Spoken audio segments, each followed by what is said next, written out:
we are in the month of November. Of course, the holidays are coming up, and November is National Alzheimer's Disease Awareness and Caregivers Month, deemed, of course, by President Ronald Reagan in the 80s.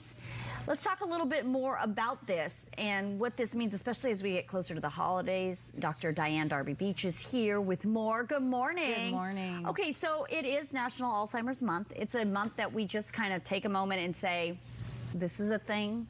There is no cure to this, and there are so many people living right here in our community that deal with this. Exactly, and the purpose of the month is to bring awareness to the disease and to the caregivers who are going through it and say, hey, there are all these services. Let's get you connected and get you some help. All right. I want to touch, we have just been talking about the holidays coming up, of course, Thanksgiving, Christmas, Hanukkah. I mean, all of these big family gatherings. But I could imagine on both sides, the family member who has Alzheimer's and the caregiver family member, this is a really stressful time for them. What should they be doing? Lower their expectations, and that really comes from the family caregiver. So instead of the big Thanksgiving dinner or the big Christmas or Hanukkah gathering, break them up, have potlucks, have your family members bring dishes. What's the benefit of that? Well, you're not stressed out. As the caregiver. As the caregiver, you're already stressed out, and if you're stressed out, your loved one with the disease is going to pick up on it, and then they're going to have more behaviors, and then it's just a vicious cycle. Right. Let's talk about, let's continue on that thread of what you can do as the caregiver in the holidays. So you suggested perhaps not overdo it with a huge family gathering of 50 people. Right. Perhaps potluck. What other things? You know, be flexible. Always have an option out.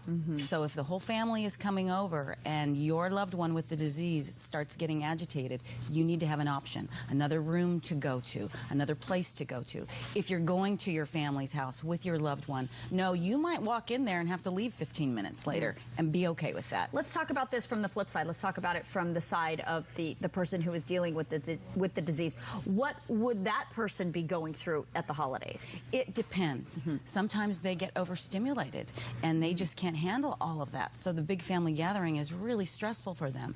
And of course, then they have more behaviors. Yeah. Let's talk too about family members who maybe are coming from out of town and the holidays to see their loved one. What kind of stress are those people under, too? Well, they may have what we call anticipatory stress. So I haven't seen mom or dad for a year, and I'm walking into this, and I don't know what to expect. So again, be open, be looking for signs of deterioration, looking for signs that your loved one has really progressed with the disease, and decide, is this the time to take action? Okay, so that's leads me to my last question, which is, what are those signs? What should they be looking for, especially if they have not seen their loved one in a year or in a couple of months and they're back for the holidays? What are signs of Alzheimer's? What would that be? Well, one of the hallmark symptoms is short-term memory loss. So your loved one can tell you about a wedding that they went to 20 years ago but can't recall what they had for breakfast this morning. Bills not being paid. The house being more than disheveled. Maybe they got lost, went to the grocery store and there was an event where they were gone for 3 hours. Those are the kinds of things to start looking for. How do you differentiate, though, between short-term memory loss and just casual forgetting things? I mean, I couldn't tell you what I had for breakfast yesterday.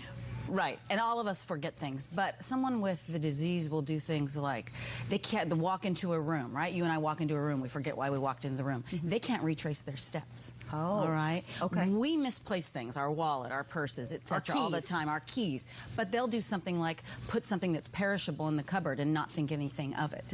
Those are the differences. Okay, so what type of services are here? I mean, I know we have a wonderful Alzheimer's Association here. I mean, we have a lot of those types of things. So where can people turn?